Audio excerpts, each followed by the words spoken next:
Hello मेरे प्यारे मित्रों, शलोम। आप सबको शांति मिले। आज मैं आपको क्रिश्चियंस और मेसियंस के बारे में बताऊंगा। आप सोच रहे होंगे ये क्रिश्चियंस और मेसियंस एक ही तो है, लेकिन मैं साबित कर दूंगा कि क्रिश्चियंस और मेसियंस सेम नहीं है। क्रिश्चियंस और मेसियंस में ज़मीन आसमान का अंतर है। तो कौन है क्रिश्चियंस और मेसियंस कौन है, ये मैं आपको इस आने वाले वीडियो में कम्प्लीटली क्लैरिफाई कर दूंगा, स्पष्ट कर दूंगा कि क्रिश्चियंस कौन है और मेसियंस कौन है। और आप अपने आप को उस जगह में रख सकते हैं, या तो आप क्रिश्चियन हैं या तो आप मसीहन हैं। कौन से हैं आप भी चुनाव कर सकते हैं और आप भी डिसीजन ले सकते हैं। तो आइए देखते हैं। पहली जो भिन्नता है क्रिश्चियंस और मेसियंस में, वो ये है कि क्रिश्चियंस लोग जीसस नाम को मानते हैं। जीसस, यीशु, ईसु, ईसा, जेसु, जीसा, ये सब तर्जुमा किए हुए नाम हैं। लेकिन मेसियंस जो है वो याशुआ बोल के मानते हैं। याशुआ हिब्रू शब्द है और याशुआ का अर्थ होता है यहोवा का उद्धार। लेकिन जीसस का अर्थ कुछ दूसरा ही है। याशुआ के अर्थ के साथ मैच नहीं होता। इसलिए अभी पूरा आपको क्लियरली बता दूं कि जीसस नाम जो है वो शुरुआत में नहीं था। 12 चेले जो थे वो जीसस नाम को नहीं जानते थे। ये जीसस नाम जो है बाद में आया। ये लैटिन शब्द ईसस से आया है। तो ईसस से जीसस, जीसस से यीशु, ईशु, ईसा, जेसु, जीसा, ये सब इंसानों के दिए हुए नाम हैं। लेकिन उनका असली में नाम क्या था, ओरिजिनल में नाम क्या था, वो शुरुआत में हमको पता चलता है कि पहली शताब्दी में जब हमारे मसीहा मिनिस्ट्री कर रहे थे, सेवकाई कर रहे थे, उस समय में ये नाम 12 चेलों ने भी उच्चारण किया, 12 चेलों ने भी बुलाया। और जब हम देखते हैं हमारे मसीहा पैदा हुए, उससे पहले ही, पैदा होने से पहले ही गैब्रियल स्वर्गदूत आके मरियम से बातें करते हैं और बोलते हैं कि आप पुत्र जनोगी और उनका नाम यहोशुआ होगा।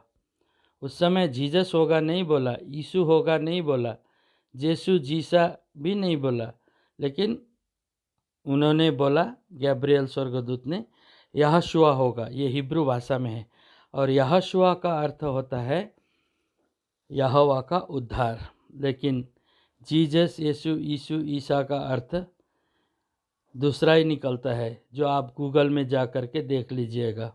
जीसस का अर्थ तो यहोवा का उद्धार कतई नहीं है, ये लैटिन भाषा से आया है। तो इसलिए क्रिश्चियंस और मेसियंस में डिफरेंस यही है कि क्रिश्चियंस लोग जीसस नाम को मानते हैं जो कि इंसानों का दिया हुआ है, और मेसियंस जो है वो याशुआ नाम मानते हैं जो कि हिब्रू बाइबल में पाया जाता है। और 12 चेलों ने याशुआ नाम में ही भूतों को भगाया था, बीमारों को अच्छा किया था, कोढ़ियों को शुद्ध किया था, मरे हुओं को तक जिलाया था, लंगड़ों को और लूलों को भी उन्होंने चंगा किया था याशुआ नाम में। ये जीसस नाम तो बाद में आया। इसलिए मसीयंस जो है जीसस नाम से प्रार्थना नहीं करते, क्योंकि वो कहते हैं कि ये तो इंसानों का दिया हुआ नाम है, स्वर्गीय नाम, दैविक नाम तो याशुआ ही है। तो ये है पहली भिन्नता। दूसरी भिन्नता, क्रिश्चियंस लोग संडे मानते हैं, मसीयंस लोग सबात मानते हैं। क्योंकि संडे का मतलब होता है सूर्य का दिन। ये क्रिश्चियंस लोगों में ये संडे मानते हैं। वो सोचते हैं कि संडे में या रविवार में हमारे मसीहा का पुनरुत्थान हुआ था, लेकिन ऐसी बात नहीं है, गलत है। संडे में हमारे मसीहा या रविवार को हमारे मसीहा जीवित नहीं हुए थे। हमारे मसीहा तो शबात को ही जिंदा हो गए थे, शनिवार को ही जिंदा हो गए थे। अगर आप 4 सुसमाचारों के अंतिम अध्याय के पद जहाँ पर मसीहा का पुनरुत्थान हुआ है, उस समय उस जगह को पढ़ोगे, उस बातों को पढ़ोगे तो आपको अच्छी तरह समझ में आ जाएगा कि 4 सुसमाचारों को आप अगर तुलनात्मक प्रकार से पढ़ोगे तो आपको समझ में आ जाएगा कि वो जो हैं शबात को ही, शनिवार को ही जिंदा हो गए थे, रविवार को जिंदा नहीं हुए वो। इससे पहले मैंने वीडियो डाला है मेरे चैनल में, उसमें मैंने पूरा मसीहा किस दिन पुनरुत्थित हुए वो सब बताया है, आप सुन सकते हो। और इसलिए संडे मतलब सूर्य का दिन हम लोग नहीं मानते। अगर देखा जाए तो बाइबल के अनुसार रविवार जो है हफ्ते का पहला दिन है, लेकिन बाइबल में पिता बताते हैं कि तुम जो हो 7वें दिन विश्राम करो। वो कहते हैं 7वें दिन विश्राम करो, और क्रिश्चियंस लोग हफ्ता के पहले दिन यानी रविवार को विश्राम करते हैं, रविवार को आराधना करते हैं। ये तो गलत है ना। इसलिए क्रिश्चियंस लोग जो है संडे को मानते हैं, और मेसियंस जो है वो शबात को मानते हैं। तीसरा कारण या तीसरी भिन्नता, क्रिश्चियंस लोग जो हैं क्रिस्ट बोलते हैं और क्राइस्ट बोलते हैं, और मेसियंस जो है वो मसीह बोलते हैं।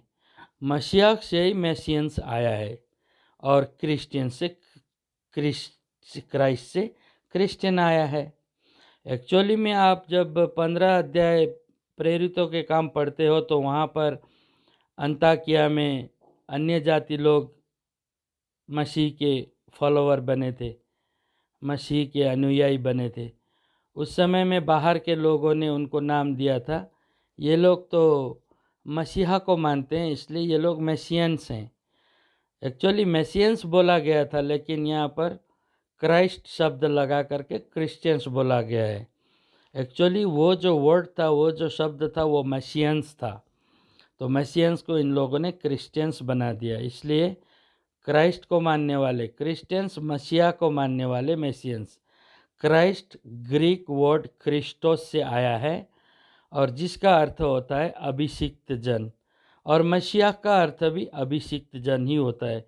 लेकिन यह देखने वाली बात यह है कि हमारे मसीहा तो ग्रीक नहीं थे, तो हम क्यों उनको ग्रीक भाषा में नाम दें?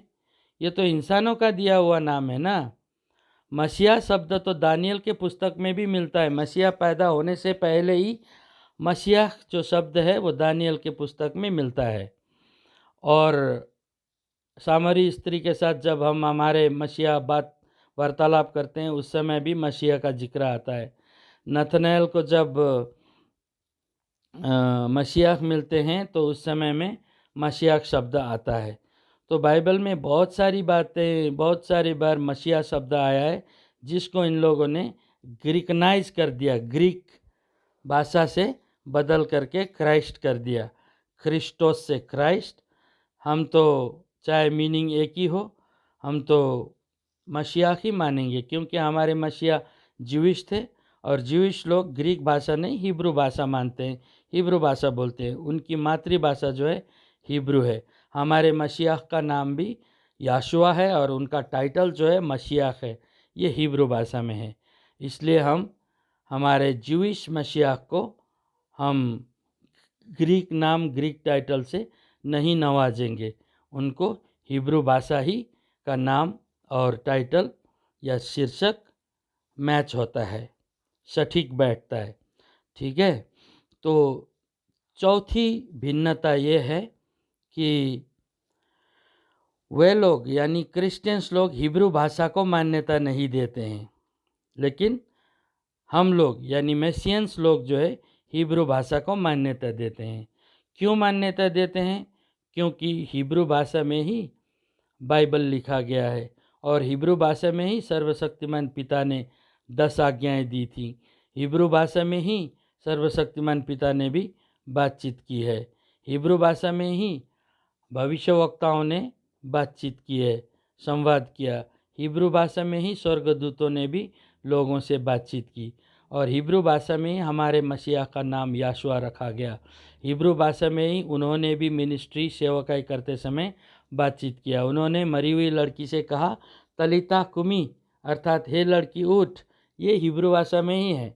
और जब वो सलीब पर मर रहे थे तो उस समय उन्होंने बोला कि एली एली लमा सबक्तानी, ये भी हिब्रू भाषा ही है। और तो और पुनरुत्थान के बाद में जब शाऊल को दर्शन देते हैं उस समय में भी वो हिब्रू भाषा में ही बोलते हैं। ये तो आपको प्रेरितों के काम 26:14 में मिलेगा। प्रेरित पावल राजा के सामने में गवाही देते हैं कि हे राजा, मैंने एक आवाज़ सुनी स्वर्ग से, वो हिब्रू भाषा में।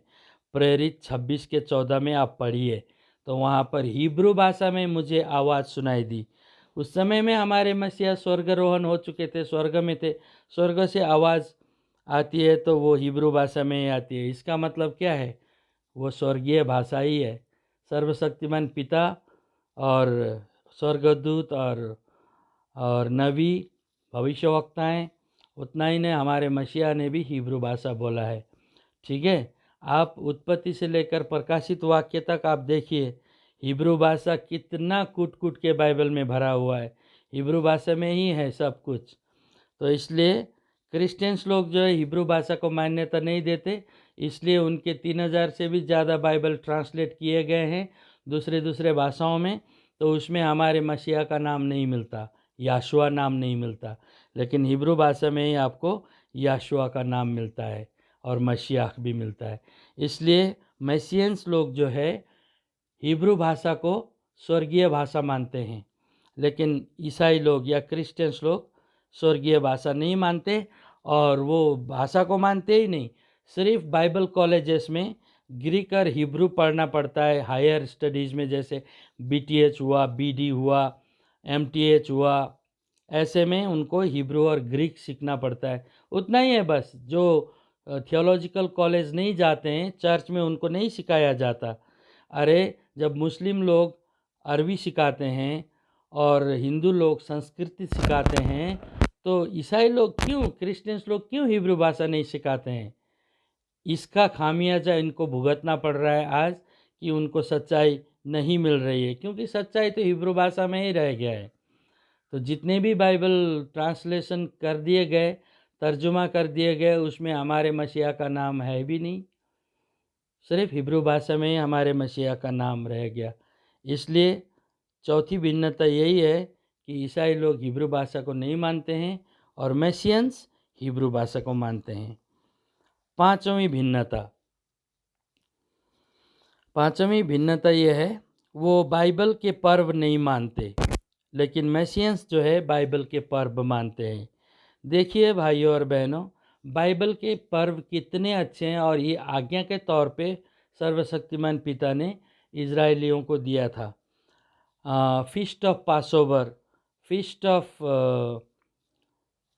अनलिवन bread, feast of tabernacles, feast of trumpet, feast of Yom Kippur, ये सब हिंदी में अगर बोलूँ तो अखमरी रोटी का पर्व और छुटकारा का पर्व और झोपड़ियों का पर्व और जो उपवास रखते हैं वो योम किपुर, अटोनमेंट बोलते हैं, उपवास रखने का पर्व, और पेंटिकोस्ट का पर्व, पहला फल का पर्व, ये सब 7 से भी ज़्यादा बाइबलीय पर्व क्रिश्चियंस लोगों को दिया है।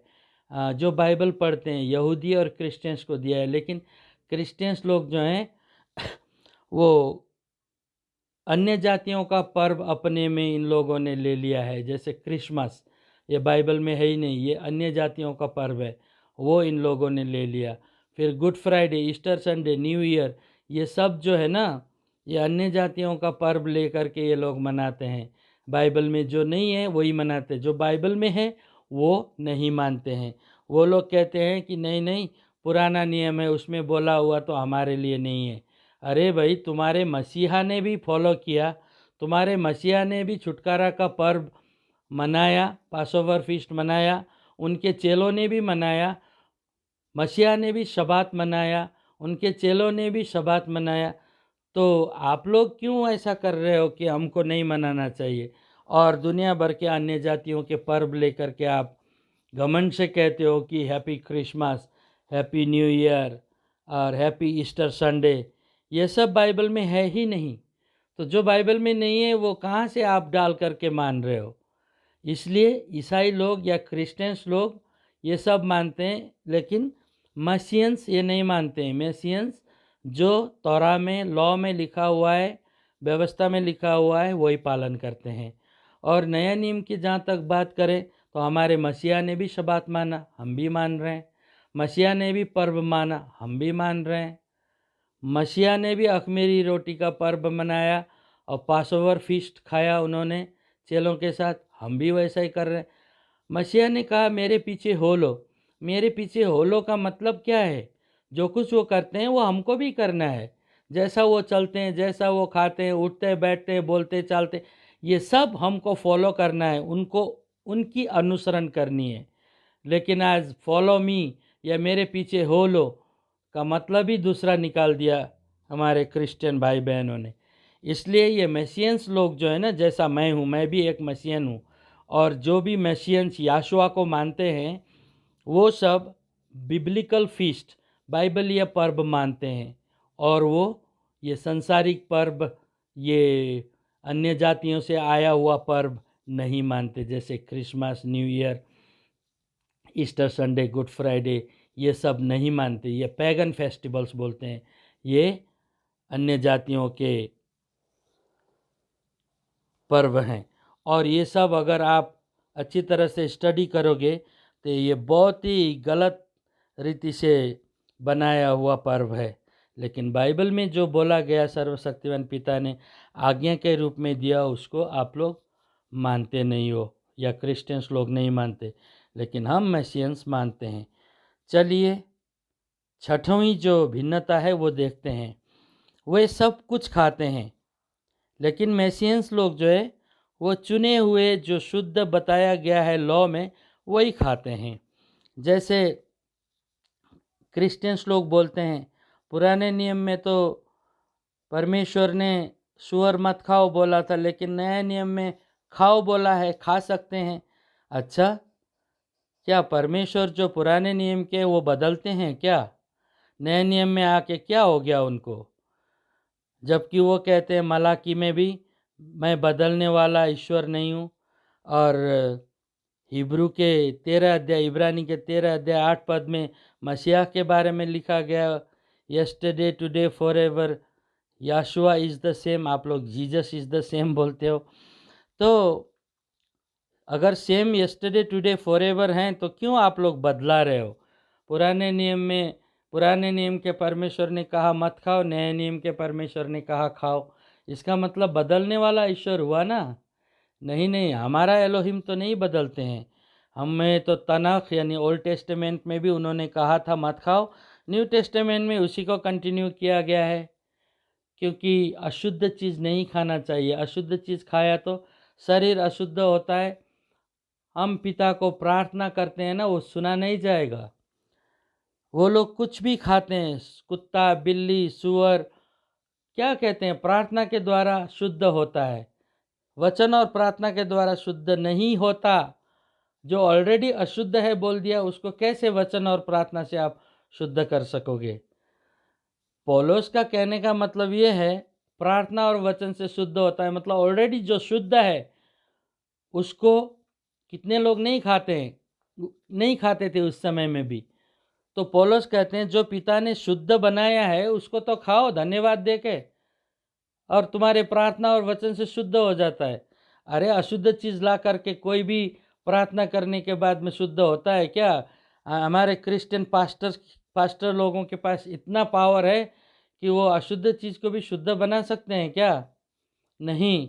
जो पिता ने ऑलरेडी अशुद्ध बोल दिया है उसको अशुद्ध ही मानना पड़ेगा।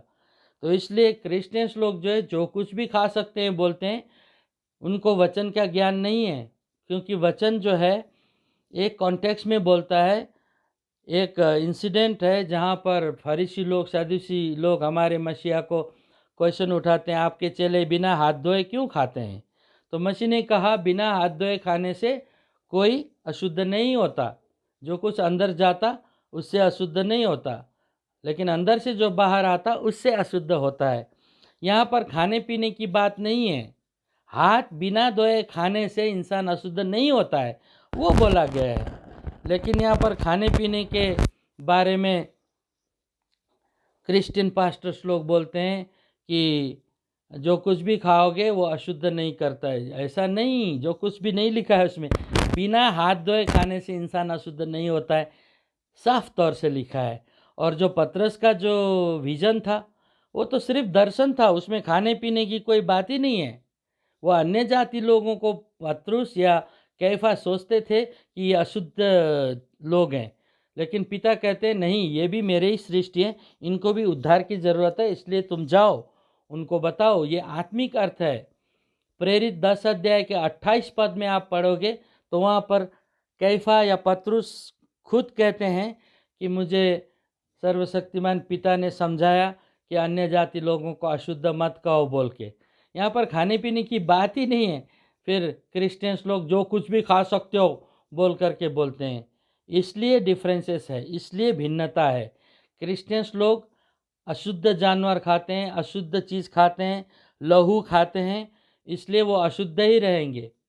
लेकिन मैसियंस लोग जो है ये सारी बातें नहीं खाते, वो लेवी 11 अध्याय को पालन करते हैं। वहाँ पर ये अशुद्ध, ये अशुद्ध, ये शुद्ध, ये अशुद्ध, ये शुद्ध बोल के लिखा है। मछली सब प्रकार के हम नहीं खा सकते, क्योंकि जो कतला है और पंख है वैसे मछली ही खाएंगे। हर एक चीज़, कैटफिश, प्रॉन्स या झींगा या केकड़ा, ये सब खाने का चीज़ नहीं है, ये गंदगी वाले चीज़ हैं। इसलिए पिता ने हमको नहीं खाना बोल के जो बोला है वो मानते हैं हम मसीहन्स हैं, हम क्रिश्चियंस नहीं हैं। इसलिए क्रिश्चियंस और मसीहन्स में यही डिफरेंस है, वो सब कुछ खाते हैं, हम लोग चुने हुए शुद्ध किए हुए चीज़ खाते हैं। फिर हम 7वीं भिन्नता देखते हैं। वे लोग सभी बाइबल को पढ़ते हैं, सभी बाइबल को ट्रस्ट करते हैं या भरोसा करते हैं, लेकिन हम मैसियंस लोग जो है सिर्फ हिब्रू बाइबल को ट्रस्ट करते हैं, या हम लोग हिब्रू बाइबल को ही भरोसा करते हैं। क्योंकि जितने भी तर्जुमा किए हुए बाइबल हैं उनमें बहुत कुछ करप्ट कर दिया गया, भ्रष्ट कर दिया गया। मैं एक दो उदाहरण दूंगा।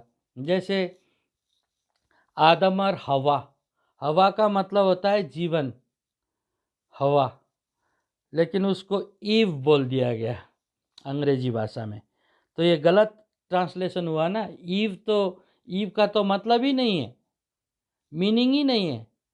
हवा का तो मीनिंग है, आदम मतलब आदमी, हवा मतलब जीवन।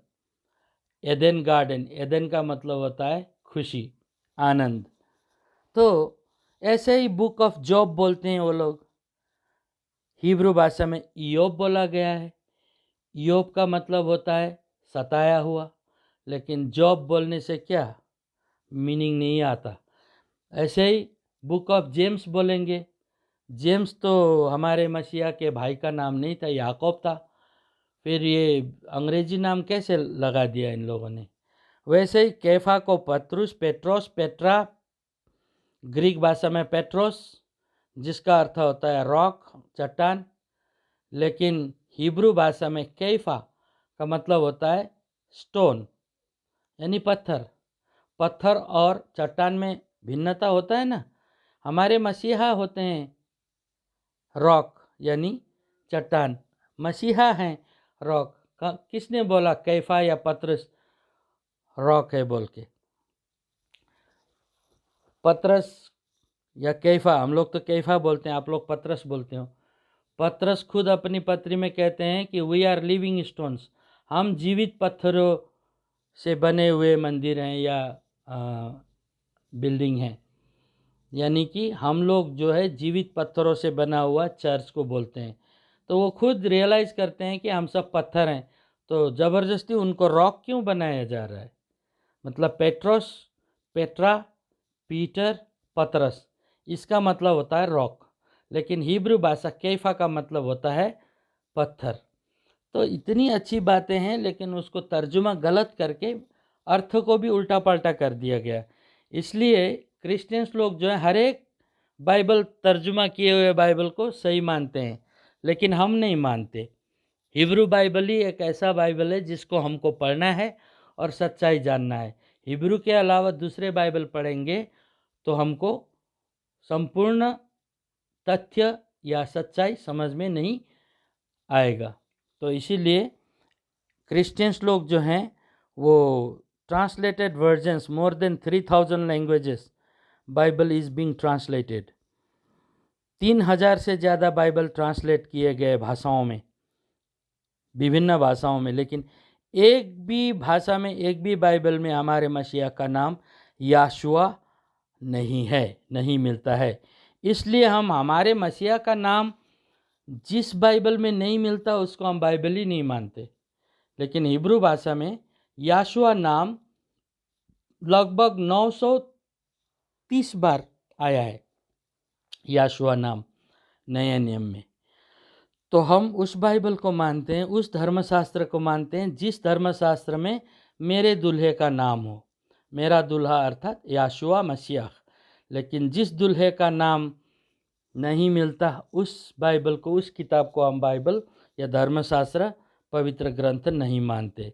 यही डिफरेंसेस है, यही भिन्नता है क्रिश्चियंस और मैसियंस में।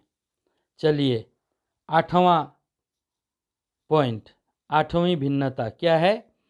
वे ओल्ड टेस्टमेंट बोलते हैं, पुराना नियम बोलते हैं, और पुराना बोल करके उसको मान्यता नहीं देते हैं। लेकिन हम तनख बोलते हैं। तनख का मतलब होता है तोरा, नवीम, कतुबीम। तोरा का मतलब होता है व्यवस्था,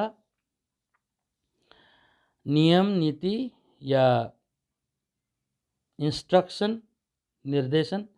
तोरा व्यवस्था, नवीम भविष्यवक्ताएं, कतुबीम राइटिंग्स मतलब लिखित रूप में, कवितात्मक तौर से लिखा गया, उसको कतुबीम कहते हैं। तोरा, नवीम, कतुबीम हम लोग बोलते हैं, वो लोग ओल्ड टेस्टामेंट बोलते हैं। इसलिए ओल्ड टेस्टामेंट में लिखा है उसको मानने की ज़रूरत नहीं है बोलते हैं। अरे जब 10वां ओल्ड टेस्टामेंट में मलाकी 3 अध्याय का 10 पद हर एक संडे में पास्टर प्रचार करते हैं, 10वां दो, 10वां दो, तो वो ओल्ड टेस्टामेंट में नहीं है क्या? ओल्ड टेस्टामेंट में ही है। ओल्ड टेस्टामेंट का पद 10वां का बार बार कोट करते हैं, लेकिन जहाँ लॉ मानने की बात आ गई या अशुद्ध चीज़ न खाने की बात आ गई, वहाँ पर वो तो ओल्ड टेस्टामेंट में लिखा है ना, यहूदियों के लिए। अरे 10वां भी तो यहूदियों के लिए ही लिखा है, आप लोग क्यों मांग रहे हो 10वां? तो ये दोगलापन अच्छा नहीं है, इसलिए सच्चाई जानना जरूरी है। तो वो लोग ओल्ड टेस्टामेंट, ईसाई लोग, क्रिश्चियंस लोग ओल्ड टेस्टामेंट बोल करके पिता के वचन को कम वैल्यू देते हैं, लेकिन हम लोग जो है तनक बोल के उसको पूरा मानते हैं, मानने की कोशिश करते हैं। 10 आज्ञाएं मानते हैं। डाइटरी लॉ बोलते हैं। डाइटरी लॉ मतलब खाना पीना, अशुद्ध नहीं खाना, शुद्ध खाना। और जो फीस्ट है, जो पर्व है, वो हमारे लिए है बोल के हम लोग मानते हैं। इतने पवित्र पवित्र पर्व है, वो छोड़ कर के ये Christmas, new year, good Friday, Easter Sunday ये सब मानते हैं। ये गलत है। इसलिए ईसाई लोग, क्रिश्चियंस लोग जो है वो ओल्ड टेस्टामेंट को नहीं मानते, हम लोग तनक बोलते हैं और उसको पालन करते हैं। 9वीं जो भिन्नता है वो त्रिएकत्व को मानते हैं। हम लोग त्रिएकत्व को नहीं मानते, हम लोग एक ही एलोहिम को मानते हैं। त्रिएकत्व बाइबल में है ही नहीं। आप बोलोगे उत्पत्ति 1:26 में, आओ हम मनुष्य को अपने स्वरूप में और अपनी समानता में बनाए। आओ हम बोलना जो है पिता, पुत्र, पवित्र आत्मा बोल रहे हैं, ऐसा नहीं है। ठीक है, अगर उत्पत्ति 1:26 में आओ हम बोलते हैं, उसमें बहुवचन लगाते हैं, तो बाकी जगह में बहुवचन क्यों नहीं लगा रहे हैं? मैं, मेरा, मुझको। उत्पत्ति से प्रकाशित वाक्य तक ये एक वचन ही सर्वशक्तिमान पिता यूज करते हैं। मैंने तुमको मिस्र देश से निकाल के लाया। सुनो इज़राइल, एलोहिम तो एक ही है, याहवा एलोहिम एक ही है बोल करके व्यवस्था विवरण 6:4 में है, जो इजरायली लोगों को बार बार याद दिलाते थे, शमा इज़राइल अडोनाई एलोहिम एखाद एलोहिम बोल करके, एक ही एलोहिम है बोल करके, एक ही याहवा है बोल करके। तो ट्रिनिटी नहीं है, ये ट्रिनिटी जो है विदेशों से लाया गया है, अन्य जातियों से लाया गया है। ग्रीक लोगों में एक देवता है जो पास्ट, प्रेजेंट और फ्यूचर, भूतकाल, वर्तमान काल और भविष्य काल का ज्ञान रखता है बोल करके 3 सर है उसके। तो वो ट्रिनिटी, वो त्रिएकत्व इन लोगों ने, क्रिश्चियन लोगों ने अपने में ला लिया। ऐसा नहीं है। वो आओ हम मनुष्य को अपने स्वरूप और समानता में बनाए, वो स्वर्गदूतों से भी तो कह सकते हैं ना पिता, क्योंकि पिता तो स्वर्गदूतों से घिरे रहते हैं। अयूब की पुस्तक, जब योग की पुस्तक हम पढ़ते हैं तो वहाँ पर हम स्वर्गदूतों के साथ सर्वशक्तिमान पिता को बातचीत करते देखते हैं। तो वो कह सकते हैं ना, आओ हम अपने स्वरूप और समानता में बनाए। स्वर्गदूत में भी तो प्यार है, मोहब्बत है और दया है, करुणा है। वैसे ही पिता में भी वही है, इसलिए वो भी आत्मा है, रुआक है। सर्वशक्तिमान पिता भी रुआक है, इसलिए हम में भी वो रुआक, वो आत्मा है। इसलिए स्वर्गदूतों भी से भी तो बोल सकते हैं ना। तो पिता, पुत्र, पवित्र आत्मा बोल के कहीं पर भी ऐसा नहीं लिखा गया है। पिता एक ही है, उनके अंदर जो रहते हैं वो आत्मा है, और उनका जो वचन है, बोलने का जो वर्ड है, वचन है, वही पुत्र है। क्योंकि आदि में वचन एलोहिम के साथ, और वचन एलोहिम ही थे। तो ये सब बातें जो है समझने वाली बात है। एलोहिम 3 नहीं है, एक ही है। ठीक है, फिर 10वां और अंतिम, ये 10वीं जो भिन्नता है वो आश्चर्य कर्म को मानते हैं क्रिश्चियंस लोग। और आश्चर्य कर्म करते हैं बोल करके कुछ भी नहीं करते हैं, वो झूठ मूठ का होता है। हम लोग ये सब आश्चर्य कर्म नहीं मानते। मैसियंस लोग क्या मानते हैं? आजकल आश्चर्य कर्म नहीं है। आश्चर्य कर्म जो चेले लोग दिखाते थे, जो हमारे मसीहा ने दिखाया, वो तो अभी है ही नहीं, क्योंकि हर एक बातों का एक समय होता है। हाँ, प्रॉफिट लोग आए, भविष्यवक्ता आए, आज भविष्यवक्ता नहीं है। विजनर्स आए, आज विजनर्स नहीं है। और विजनर्स है बोलते हैं तो वो लोग सपना बताओ क्या देखा तुमने कल रात, बोलते हैं आज के विजनर्स। उस समय के लोग बिना सपना बताए सपना भी और अर्थ भी खोल देते थे। ऐसा कोई है? आज नहीं है। तो कहाँ है तुम्हारा विजनर्स? और चंगाई करने वाले, अरे मरे हुए को याशुआ के नाम में जिंदा करते थे, आज ये लोग जीसस के नाम में बाइबल से पीट पीट के बीमार को अधमरा कर देते हैं, फिर भी भूतात्मा वहाँ से निकल के नहीं जाता। एक सरदर्द भी ठीक नहीं कर पा रहे हैं ये लोग, तो कैसे इनके चंगाई को हम भरोसा करें? आज चंगाई नहीं है। मसीहा ने कहा, योना के अलावा हम किसी को आश्चर्य कर्म नहीं देंगे। Except Jonah, no sign will be given to this wicked and adulterous generation बोला है। ये दुष्ट और बेविचारी पुस्ता को हम आश्चर्य कर्म नहीं देंगे, साइन और सिंबल, चिन्ह नहीं देंगे योना के अलावा। जैसे योना 3 दिन और 3 रात मछली के पेट पे रहे, मनुष्य के पुत्र भी 3 दिन और 3 रात धरती के पेट में रहेंगे। वही एक चिन्ह है बस, उसके बाद नहीं देंगे बोला। अरे देंगे ही नहीं तो आज कहाँ से दिखा रहे हैं ये लोग आश्चर्य कर्म? ये सब एक झूठ है। बड़े बड़े प्रचारक, बड़े बड़े चमत्कार करने वाले लोग जो है ना, पर्दाफाश हो चुके हैं। वो जो व्हील चेयर छोड़ करके दौड़ते हैं स्टेज में और बैसाखियाँ फेंकते हैं और दौड़ते हैं और गूंगे बोलने का नाटक करते हैं, वो सब उनके ही लोग होते हैं। ये सब पर्दाफाश हो चुका है। सिर्फ पैसों के लिए ये लोग सब ड्रामा करते हैं, मेस्मराइजिंग करते हैं, लोगों को उल्लू बनाते हैं। समझा करो बात को। इसलिए हम मैसियंस लोग आज नहीं मानते चमत्कार, और वो चमत्कार जो मानता है ना, वो बाबाओं के चक्कर में आने वाले लोग जैसा ही होता है। तांत्रिक लोगों के चक्कर में आकर के अपने बच्चों को बलिदान कर रहे हैं, कितना न्यूज़ में सुनने को मिल रहा है। वैसे ही लोग हैं। कभी भी किसी बाबा के पीछे नहीं जाना, किसी पास्टर के पीछे नहीं जाना, चंगाई करेगा बोल के। वो खुद, उसको नाम नहीं बताऊंगा, एक आदमी जिंदगी भर कैंसर ठीक किया बोला, लेकिन मर गया वो कैंसर की वजह से। अरे अपना ही कैंसर क्यों ठीक नहीं कर पाया वो। ये सब बातें लोगों को उल्लू बनाने की है और करोड़पति अरबपति बनने की है। क्या करें, भोली भाली जनता जो है उधर ही उमड़ पड़ती है। तो इसीलिए हम मैसियंस लोग जो है ना, ये सब ढोंगीपन नहीं मानते।